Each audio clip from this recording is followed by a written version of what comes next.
Hi guys, welcome back. எப்படி இருக்கீங்க? I hope you all are doing good. So இன்னைக்கு நம்ம சேனல்ல கிழங்கு பல்லியா எப்படி பண்ணுறதுன்னு பார்க்கலாம்.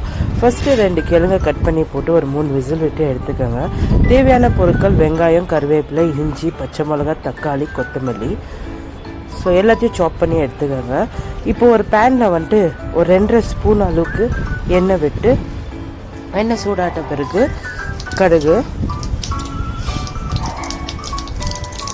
சீரகம், இது ரெண்டுமே நல்லா பொரிஞ்சு வந்துட்டு பிறகு கருவேப்பிலை, சாப் பண்ணி வச்சிருந்த ஜிஞ்சர், சாப் பண்ணி வச்சிருந்த பச்சை மிளகா, இது எல்லாத்தையும் போட்டு சாட்டே பண்ணுங்கள். அதுக்கப்புறம் சாப் பண்ணி வச்சிருந்த வெங்காயத்தையும் போட்டு நல்லா கொஞ்சம் லைட் கோல்டன் ப்ரௌன் வர அளவுக்கு சாட்டே பண்ணிக்கோங்க.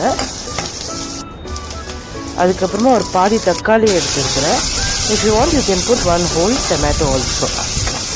ஸோ எல்லாத்தையும் நல்லா சாட்டே பண்ணி எடுத்துகிட்ட பிறகு கொஞ்சமாக மஞ்சள் தூள் சாட்டே பண்ணிக்கோங்க.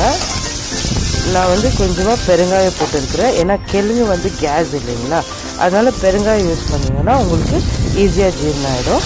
அதுக்கப்புறம் ஸ்மாஷ் பண்ணி வச்சுருக்கிற பொட்டேட்டோவை அதில் போட்டு தேவையான அளவுக்கு உப்பு போட்டு சாப் பண்ணி வச்சுருக்கிற கொத்தமல்லியும் போட்டுட்டு லைட்டாக ஒரு 1 minute நீங்கள் கொதி விட்டிங்கன்னா சூப்பர் டெலிஷியஸான கிழங்கு பல்லியா ரெடி கைஸ். இது வந்து நீங்கள் தோசை கூட சப்பாத்தி கூட சாப்பிட்டா கூட ரொம்ப நல்லாயிருக்கும். இது வந்து புதினா தேங்காய் சட்னி பண்ணியிருந்தேன். ஸோ இன்றைக்கி இதுதான் பிரேக்ஃபாஸ்ட் கைஸ். நெக்ஸ்ட் ஒரு ஈஸியான வண்டர்ஃபுல் டே. Bye bye.